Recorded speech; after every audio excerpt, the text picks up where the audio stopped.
project is exercise, and it was made by me, Macri, my friend Ian, Mike, and Quasi. What is Dexercise? Dexercise is a web-based application that's it's designed to help people keep in shape while working. Actually, how this idea came about was Ian sent me a text message. He was like, let's make a productivity application. And us being computer science students, my dad's always telling me that, oh, you're sitting on the computer for too long, that's unhealthy, all that.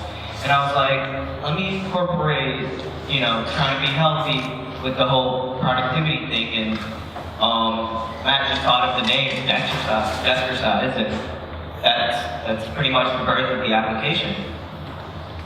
Yeah, so basically, this is going to be a very important topic as we get older, because as we start our careers in this type of field, you'll probably notice that your hands start to get very strained over time, and as you're sitting in that chair, you're not really doing much physical activity, so your body tends to get a little, I guess you could say, deteriorated over time. You really start to lose your shape. So we wanted to create a program that really helps people who are sitting at that desk for hours on end to really keep in shape for the long term, for their own health.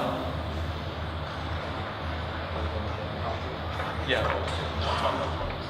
So this is our first hackathon, actual time actually programming together as a group. We ran into a lot of crazy things. There were times where we loved this and times where we were going crazy in our heads. I had to say, I was working on the domain, through domain.com, and I must say, I had the worst experience. First off, their website just didn't work. I felt like they were trying to update or something and nothing worked, so I contacted the customer service, and first I was ignored. Second time, I was told lies, and the third time I was actually helped, which worked out perfect. But I had to wait 3 hours because I got locked out of the account.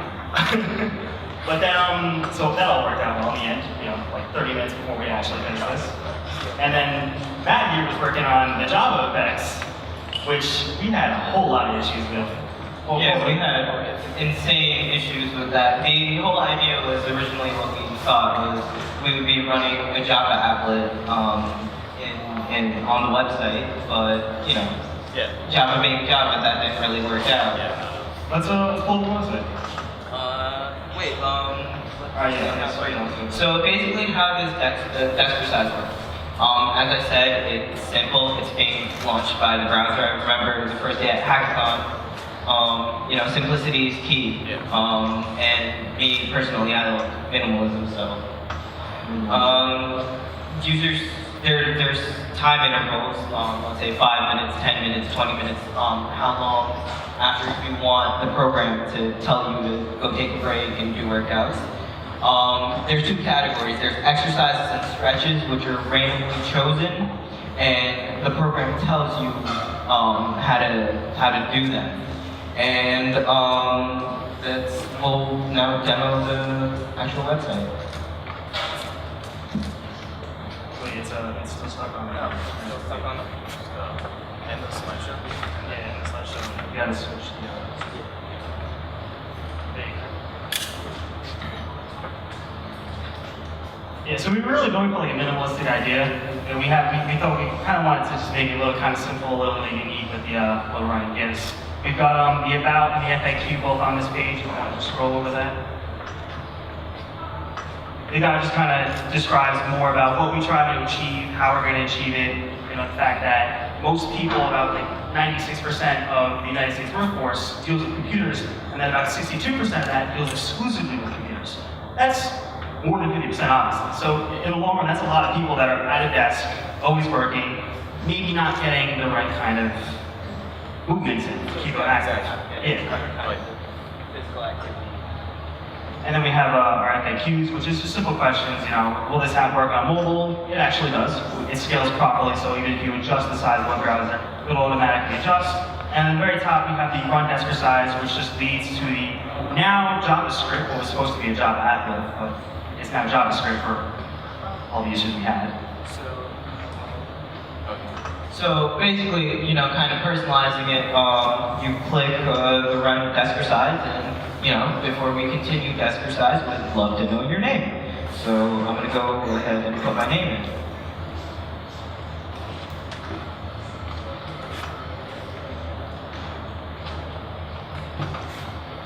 And so you're given a little bit of options here. For argument's sake, we have our interval set in like small numbers as in 1 to 5. Like if we were actually doing this, we'd put it for like 10 minutes, 10-minute intervals, so you can set it how you like. But for now, I guess we'll start with the 1 minute just because I don't want to take a whole lot of time. Obviously, 1 to 5 minutes is too much. But you got a timer on the top left. It's going to run through the minute, and every minute is basically going to give you a little notification. And below the little pictures of the exercise and the stretching, it's going to pop up with a little description of what the recommended activity is. And that could be either a stretch or an exercise, and a small description. And I guess some people might be wondering why we don't have something like the countdown timer or some form of visual aid that would show how far you are from actually reaching your break time. The reason why we didn't put that is because then, the user has this kind of like thinking that, oh, I need to look back at the tab and, see how far my progress is or how far till my break is. So we're kind of keeping it, unknown to the user, so the user can just leave the tab open and go do work, and then, when the notification pops up, they'll find out. Also, along with that, what we do is we also have a sound that pops up as soon as that comes out. So while you're doing your work and everything in another tab, you'll actually hear that sound, so you won't have to be bothered while you're doing your other tabs. It'll tell you what to do. You'll click OK. Yeah, those of you up in the top might not have heard it. There was a small little whistle sound that played. Now it says. Yeah, and now it says simulate jumping rope for a minute, hop on alternating feet, and then you can keep track in the timer to the top left and then go right back to it once you're done. And then it'll hit once it's another minute and tell you with another one to do. That's basically it. The simplicity of it is just to keep people moving, to keep people active, so that way they don't get drowned in their work. They don't slouch in their chair all the time. Because even if you're just slouching in your chair, you might lose focus. When you take a second to exercise or stretch, that gives your brain a moment of time to actually think about something different, which could actually help you focus a lot more. I mean, yeah, as Ian said, simplicity and all that. The goal really here was to make a really simple application that would, help anyone from graphic designers to computer programmers to even writers, and anyone that basically has a steady job. It's not necessarily related, your occupation doesn't need to be related to programming or anything like that. It's just, if you sit on the computer for long amounts of time doing work, this application should help you get that dose of physical activity that you need. Alright, and that's pretty much it for desk exercise. Are there any questions? Yes. Could you give us music with each activity that is in beat with what we're doing, like skipping rope? Well, we were actually deciding on using the Spotify API to do that, but time constraints. Yeah, the issues we ran into with Java, that's kind of cut that off because we wanted to fix that first before we got any other things. But we did actually have a version where there was a API involved, and it did work, but then our Java effects issue came and we had to fix that. Music would be fun. Yeah, it really would have been. Definitely. Yeah, it could easily be added. The original idea with the whole music thing was we would have the pre-generated Spotify playlist. And, according to what kind of mood you're going for, it would choose the Spotify playlist and just keep on playing that playlist until it's done, or, whenever you want to pause it. Anything else?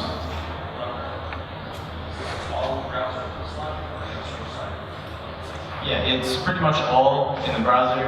We pull it from an HTML. We use basically HTML, CSS, and jQuery to make this browser. And so all the application. Yes. Yeah, we all uploaded through FileZilla, through domain.com, and then we just ran it through our domain. Any other questions? All right, that should be it. Thank you.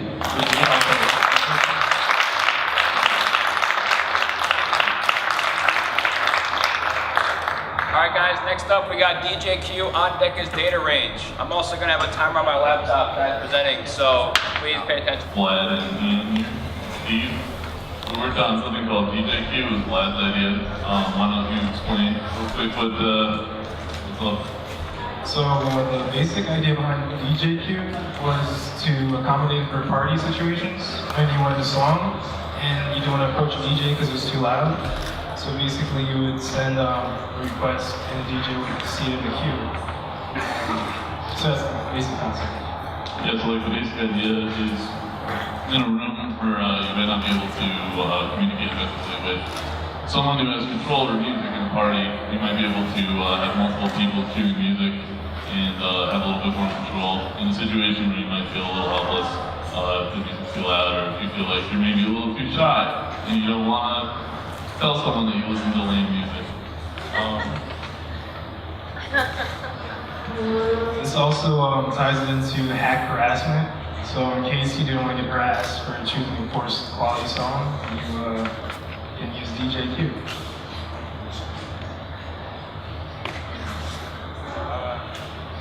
So basically, early on in our development, we ran into some hiccups where we might have bit off a little bit more we could chew. We were originally using the Grace Note, we were attempting to use the Grace Note API. We ran into some roadblocks, but we basically, I'd say we learned a lot about project management in terms of seeing what we could effectively manage in 24 hours.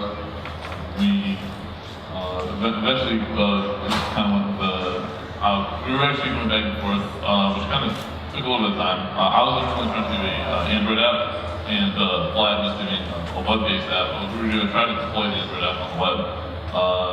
That unfortunately did not work out very well, and Vlad ended up doing most of the PHP like backend for the website.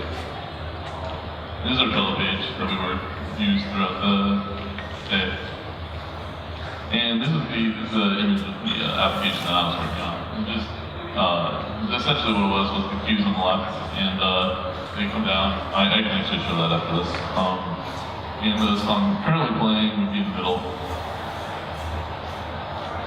And this is an image of Vlad's website that he developed. So this is the homepage basically, or the landing page, and I just had like two slides, the user interface and the DJ interface. So once somebody decides to add a song to the queue, the DJ would have like the final authority, whether to accept or deny it. You know, it could be a bad song essentially. Yeah.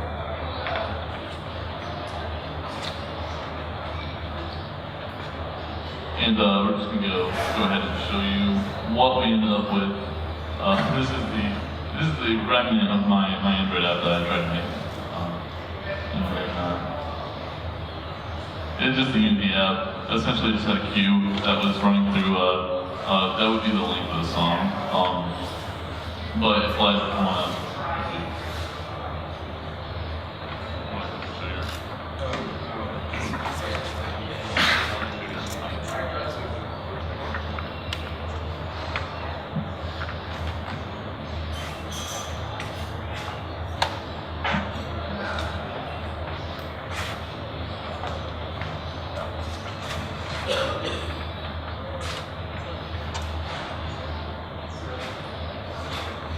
So this is the interface, and basically goes to the user, and you add your title, artist, genre, and let's see, just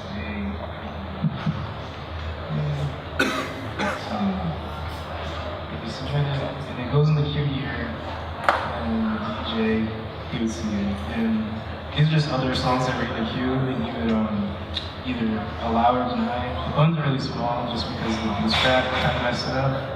But and they would submit it, and it's basically how they work.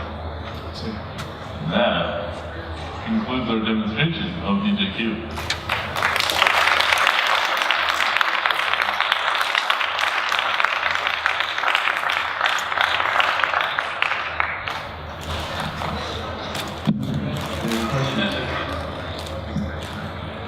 Are there any questions for our presenter? question? Dr. Foster. Yes. Is there a mechanism to reorder the order of the queue, or is it just really a queue? Well, That was a part of our initial plan. We were trying to implement like a voting system. Part of the interface is where you never seen like a firewall before. right? See if I there's rings in the Bible. What we're trying to do is have the names of the songs inside of the vinyl rings and have that be a visualization that's so okay. So if Vlad likes the song that I like, that person that he did, it'd be in a higher order closer to like the center of the vinyl to represent the change in color. Thank you so much.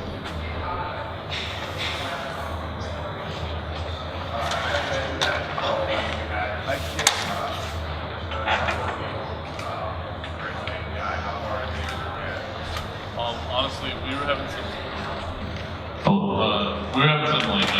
It might have just been some clumsiness on my part.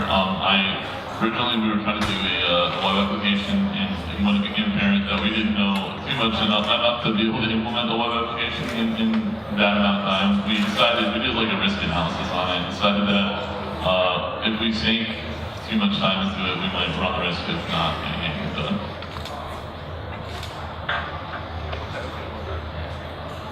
I'm going to go through these quick because we want to get to our demo. But my name's Hunter. This is James, Nicholas, and Alex. We have another teammate, Yoel, but he isn't able to be with us today because he has some studying for exams on Monday. So our project, we wanted to make a VR game with minimalistic visuals for performance reasons, as well as I think they tend to look pretty good in VR environments.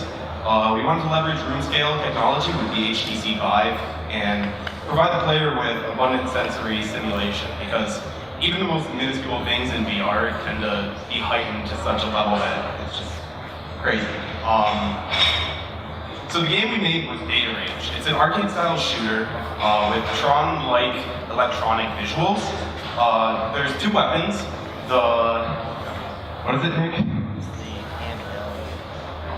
The handheld data disperser, and the biter is a sword. So a pistol and a sword. The objective is to try to beat the highest score before reaching game over. So your incentive is to be shooting corrupted data and removing them from the system. There's different types of data and there are different point values, and you get score multipliers based on your accuracy. So the opposition is pork bombs.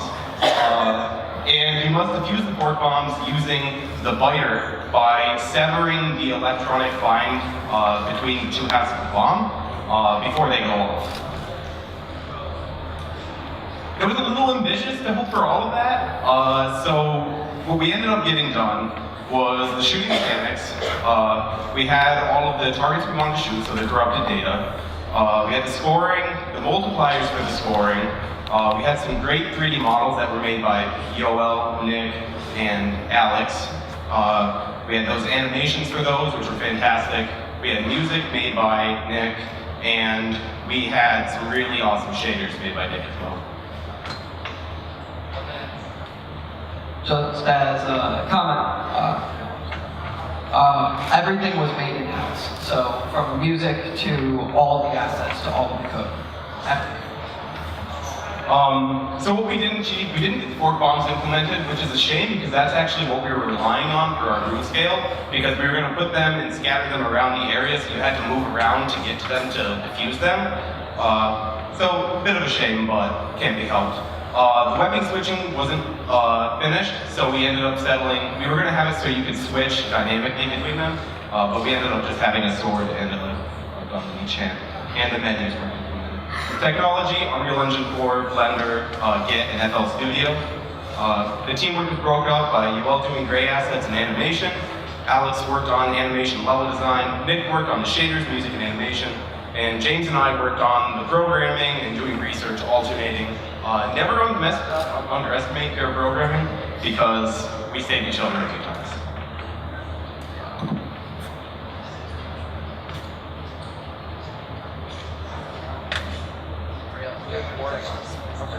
Okay, so here's our demo. If you can see the screen, this is probably the right lens of the VR headset. That's your sword and pistol in hand, and that is Nick playing it up in the top right. There's no audio. The audio isn't going through, but we do have music playing in the background as well with it and sound effects. There wasn't lyrics, it was more electronic music. And whenever you shoot your gun, it makes a sound. When you impact an enemy, it makes a sound. And we have the music made by Nick. Does anybody have any questions? Any questions? CPU on deck. What was the biggest challenge for you guys? Version control with Unreal 4 is awful. You will stash changes and it will throw more changes at you without you touching anything. It is the worst thing I've ever experienced. There was a few times I thought I lost everything. Anything else? Cool, thank you. It's Chris and Tim working on a project here. What we were trying to do is, first a little background, so I'm sure most of you are CS students. We're all electrical engineers, so we're taking a little different approach to this. So what we were trying to aim to do is build the CPU instead of use the CPU. And we're following the MIPS instruction set, which is basically really simple. We got how many? 4 instructions? 7 instructions? So we're writing a entire program with only 7 instructions. And we're trying to build our CPU so that we can use these 7 instructions to eventually run some fantastic program that you guys can write later. And these are all assembly language code. I don't know if you guys have done it yet, but simple instructions, basically bare bones to anything. Accessing each of those, the $sign just means it's a register value. So what we got is, we write our assembly code and it's sent down. First block is, we break our assembly line up into something, and we break it down until eventually we get our binary representation of our instruction. And then on every clock cycle, we want to run this instruction through our processor in order to get some cool stuff out.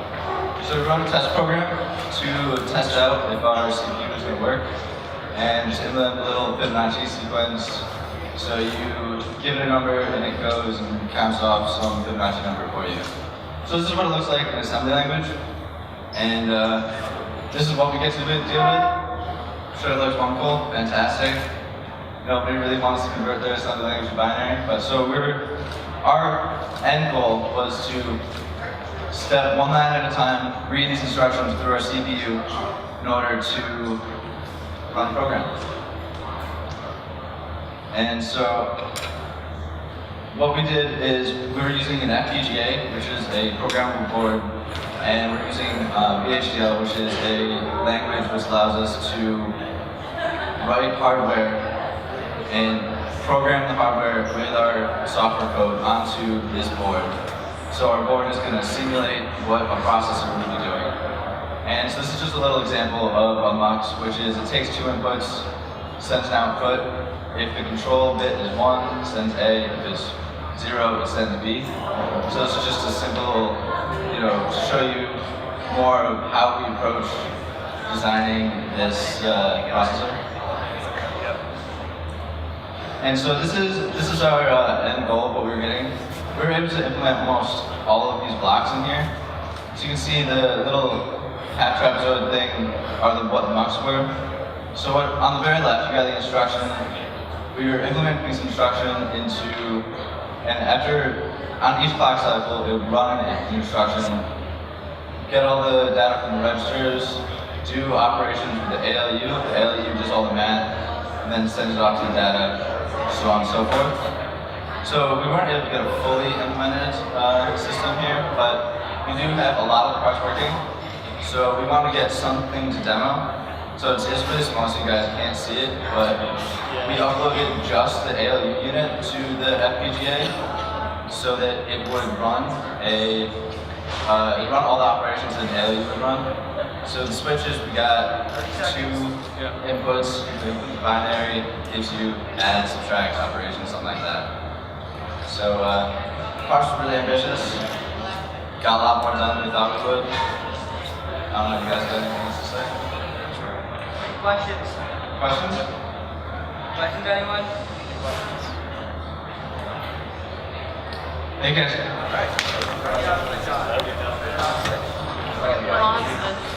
Yeah, dude. Now it's on. Oh, there it is. Okay, hello. So, what we did for the hack Potsdam was we wanted to use Amazon's Alexa to control the turtle bots, which was a lot more of a challenge than you think it might be. However, we should, emphasis on the should, Alexa should work to control this now, but due to some last minute networking issues, we didn't actually have time to set it up, but we can still use it through the simulator and it works just fine. So, yeah. So, the black didn't show up. So to describe some of the networking issues that we had was kind of interesting, so I figured I'd do it in a PowerPoint presentation because you guys love those. So basically, the Amazon Alexa will communicate via TCP to the AWS server. Next. From there, the AWS server has to go through the Cozy firewall, and it has to go through to one of our services called Pluto. It's an HTTPS server, and it was kind of a last-minute decision to use it because AWS Lambda, the system that's built for the Alexa to use to handle all the processing, it doesn't allow you to open TCP connections or UDP connections, so we ended up having to go through a HTTPS server in the end. So the AWS server sends a signal to Pluto through the firewall, and then this is where it starts to get interesting. So Pluto sends a UDP packet to an ITL machine because the ITL machines are not behind the firewall. However, the Turtlebot is behind Clarkson's firewall, and so we can't actually, Clarkson's firewall will reject all incoming TCP packets. So what we had to do is we actually had to open up a TCP client here, send the packet to the ITL machine, that way, so it would let any packets that we got from Pluto to go through the firewall without being hassle. It's a little complicated and kind of janky, but it's the only way we had to get it working. So, if you want to... Well, we did get it working.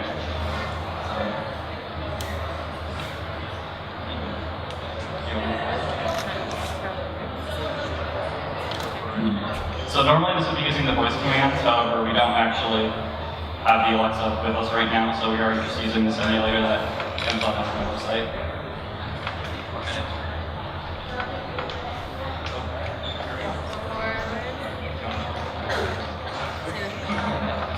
Yeah, so basically the way you interact with this is, you know, you can say, Alexa, make the Turtlebot move forward, and then you give it a speed, and then you give it a duration. So like how long you want it to move forward for. You can say, Alexa, make the Turtlebot stop moving, or turn left, or turn right, it would control it.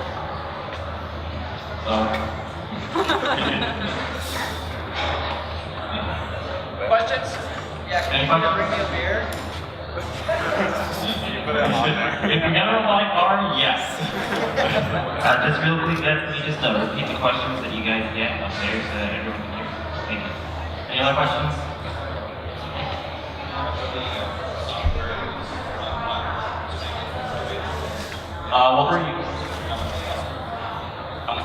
What we're using is called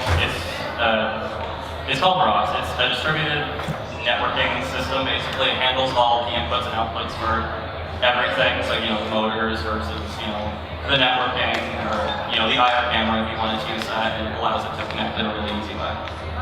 All the commands we're using to make it move forward, turn, those are all using the ROS system. Yeah. Thank you. Really quickly, Amir and I, as a side project, created the Bookworm Trivia one as inspired by the ABC CLC. We didn't get to work, but we used a similar processing system where we created a skill on Alexa and then linked that up to an AWS software. Thank you.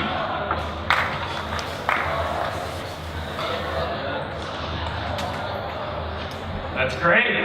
Like songs?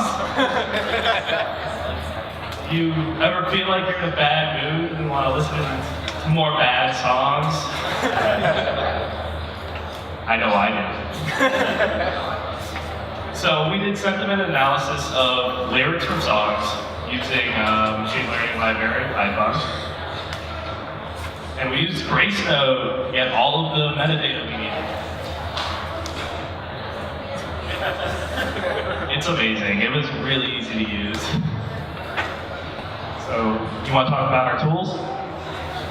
Yeah, sure. So tools that we used were Python 3.6, AZ API, which we used to get all of our lyrics from the songs that we were able to pull from Grace Notes API, and then we used NLTK, which was our natural language token processing, which basically associated the positive and negative values with correlating words and how they were put together. And then we used PyGen for our Grace Note integration. I'll talk about this part, all this stuff here. It's a G. So we sent a WordNet, which is an open source list that associates words and their part of speech, so for adverb, and how positive and how negative it is, and a relative sort of score. We didn't use the relative one, I hope. And for G, our people who made our graphical interface here used that to build it. Want to talk about that?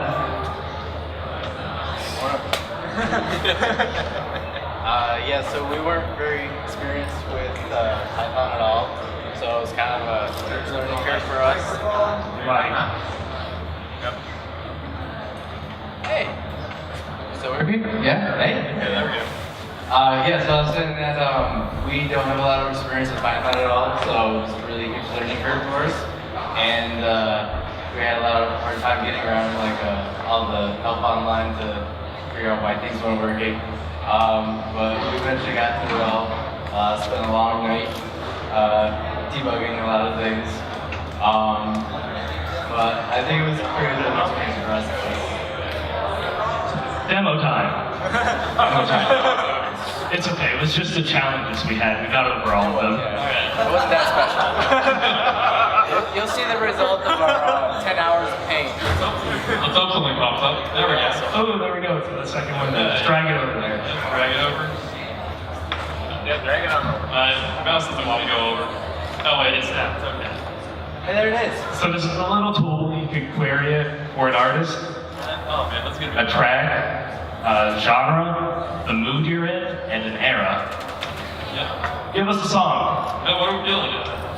Yeah. Thriller? Okay, Thriller. I heard Thriller. Thriller? Okay. Specific time period. Oh,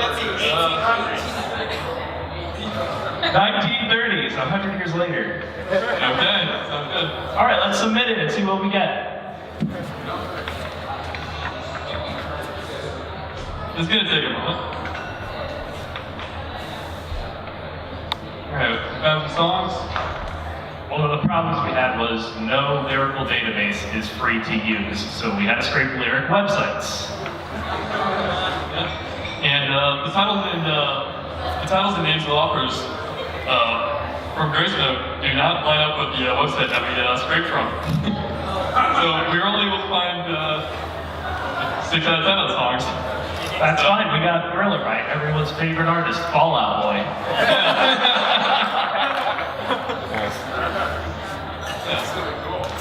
Questions? Oh yeah, so there's a compound score that tells you the overall positivity of the song. Negative means it's more negative, 0 is neutral. These are pretty neutral.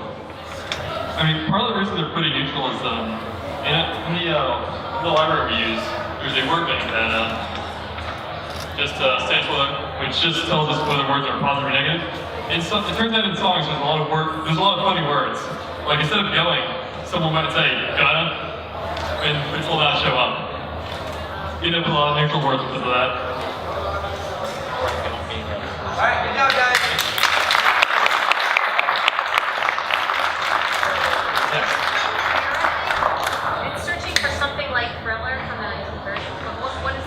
So the era just generates other songs that you may be interested in based on Thriller. Yeah, so we're using the Grace Note API to generate a playlist. So we can toss in a song review that we like. We can toss in an era, we toss in a genre, all sorts of things, and they'll give us back a playlist. Thanks, man.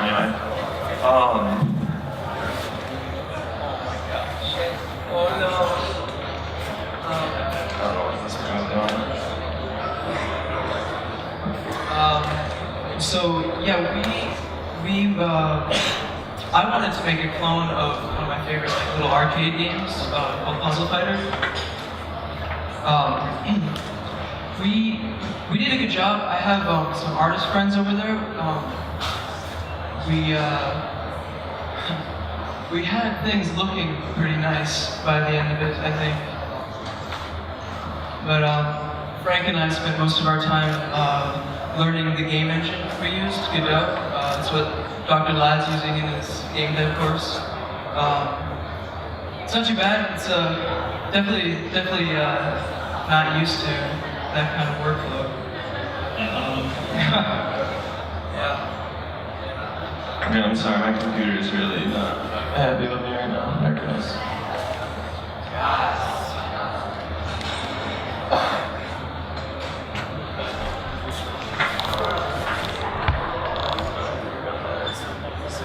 So ideally, it's sort of this battle Tetris kind of thing, but we really didn't get any of the back and forth functionality in time.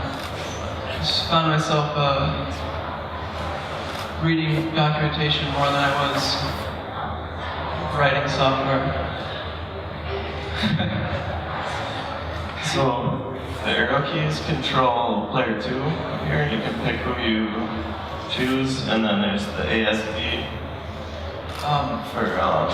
You won't get to see them, but we have some animated assets too that would be fighting in between the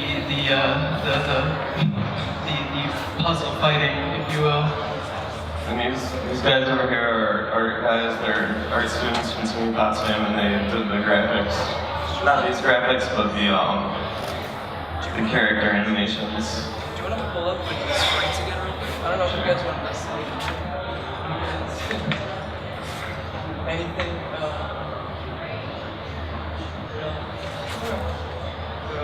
Yeah, it was a pleasure working on this project. We made a couple nice, we got 1 minute over here. We made a couple nice graphics here. Spent our time working with these outside ones, honestly.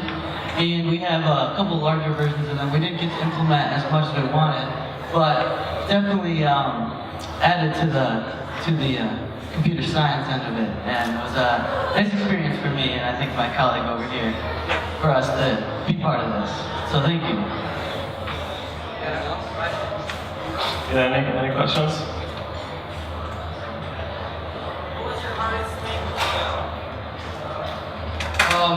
I was expecting to do a lot of things programmatically, like with like other game engines that I've used, and I really wasn't expecting how much the environment, like the IDE, if you will, is kind of. I was using a lot of GUI tools, a lot more GUI tools than I expected to use. So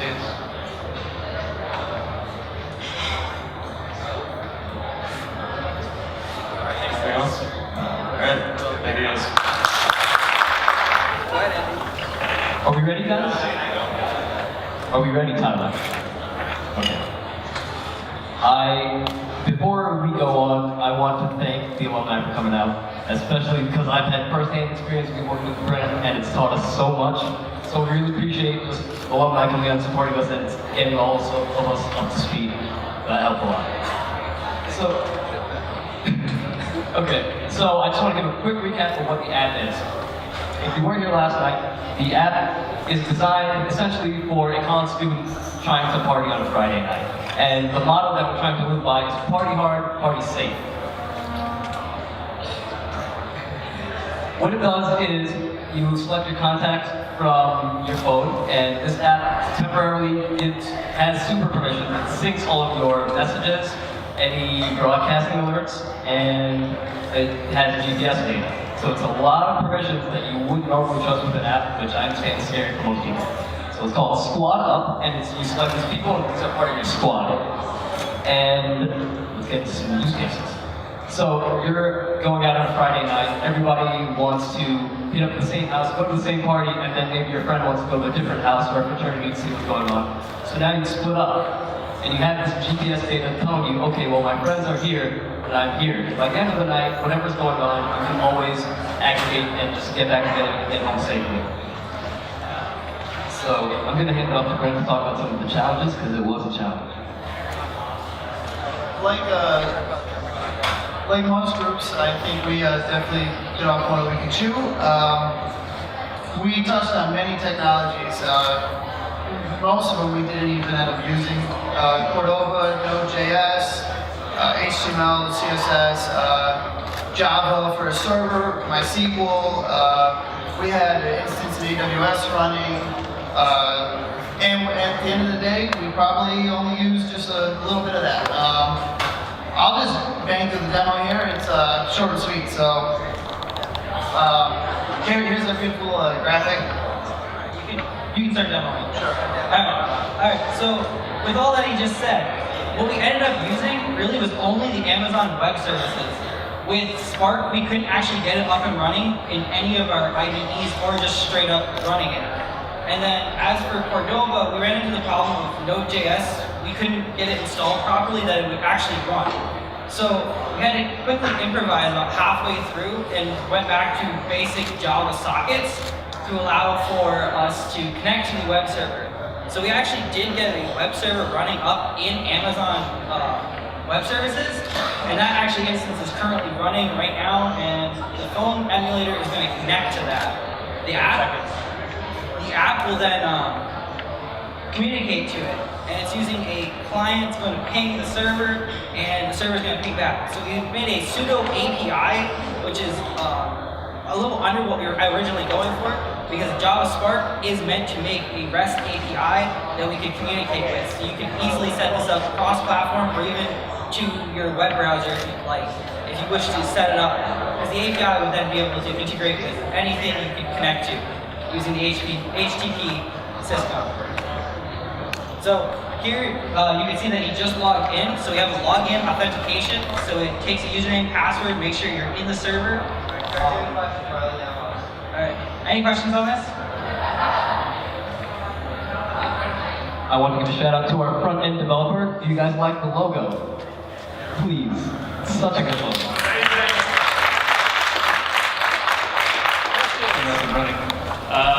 Our project wasn't really to create a product or an application per se. It was a little more academic in nature. We were trying to generate random tongue twisters.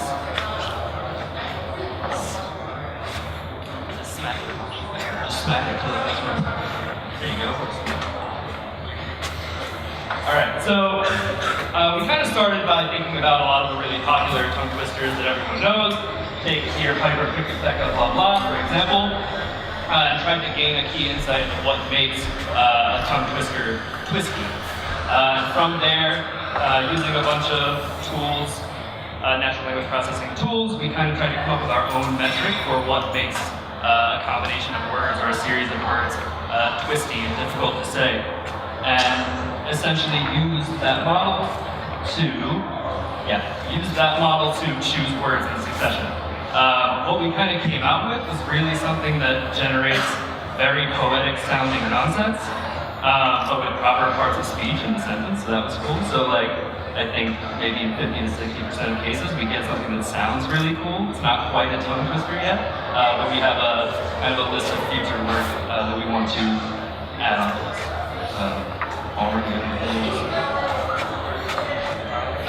So I guess to dive a little bit deeper into how this actually works, there's kind of two things you need to take into account. One of them is how does the word sound? So what we did was we downloaded this thing called the CME Pronunciation Dictionary. It's kind of similar to like an IPA pronunciation key that you see, and in the sense that it kind of standardizes or sets like a common language for effectively figuring out which vowel sound or consonant sound you want to use in each situation. This is an example of what the data looks like for Carnegie Mellon. And the second part is making sure that you use the appropriate part of speech. And the way that we did that was we just like ripped all of the views off of a tree bank. So this is an example of like a 10 tree bank format. All of these long tokens in the front that are all capital letters denote a specific kind of part of speech. And what we do with these parts of speech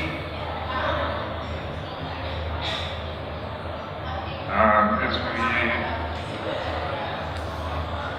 Well, okay, so what we do is we rip off all the parts of speech from an actual English sentence, and then we randomly select words that have the same part of speech, and we optimize for minimal entropy over the phoneme distribution. So to say that in like less mathematical terms, we want to have an extremely high concentration of phonemes. Because like we said earlier, having a lot of common phonemes is like a common theme for the classical tongue twisters. I'm going to do a quick demo, just generate some random stuff, or show what we did generate. Some of them sound pretty cool, they make no sense, but like, yeah, so here's I like to submit them to some kind of open mic poetry. Like some cherry-picked examples from our random tongue twister. Express task as scarce text, if task like test at that State Street. Shakespeare. Yeah, so we have lots of ideas for future work. For example, English is probably not a context-free language, like we learned about in all languages class. So, questions? Questions.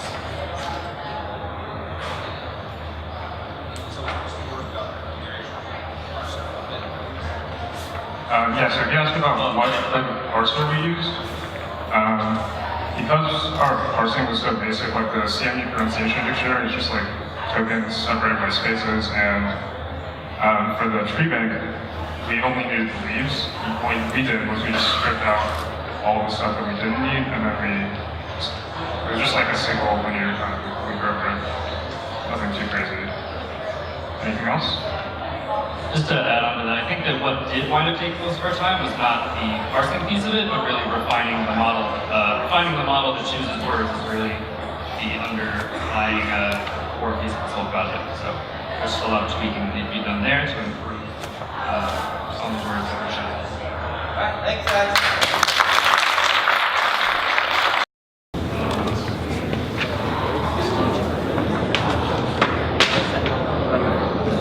So we're not much of programmers. Most of us have a fluid mechanics background. And we're interested in building a device that can take a flow and introduce a vortex. And a lot of this project was spent doing hardware, but we incorporated software as well. Android app development, Arduino, and circuitry to all connect into one engineering piece. So we faced lots and lots of different challenges as well. One being the computational process on seeing if this idea is actually feasible. And to do that, we used a computational fluid analysis software called Fluid.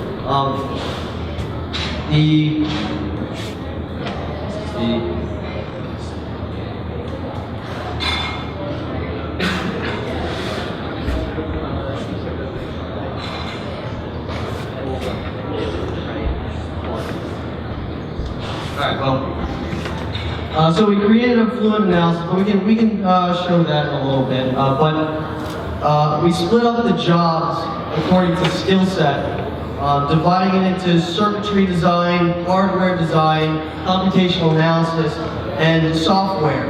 And it was a lot of work, lots of struggles on all playing fields, and here's our journey along the way. Hey everybody, I'm Alex, and so my background is actually in electrical engineering. And so I thought this was kind of computer science heavy thing, but then I heard about this project, so I was very interested about doing it. So what I was tasked with, me and Edwin here, we were tasked with, we had our cell phone and we were tasked to develop an app that connected with Bluetooth to the Arduino.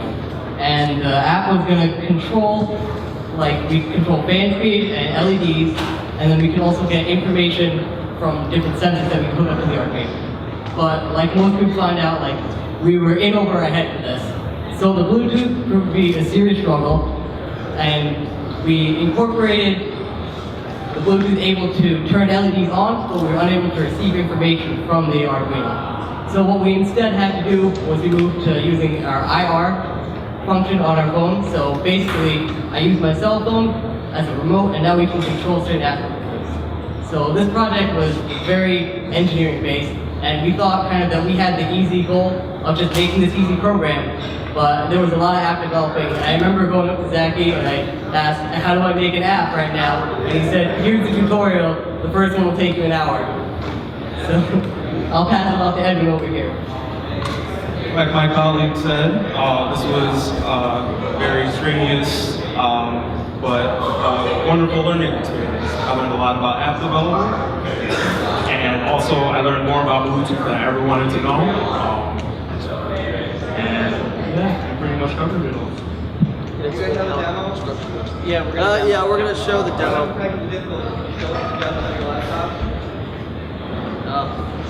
Sure, you can show them the CFD model. Do you mind just looking at their laptops or their demo? Mark, can you talk about it? Yeah, talk about the CFD model. 1 minute, guys. Yeah, just go that way. So,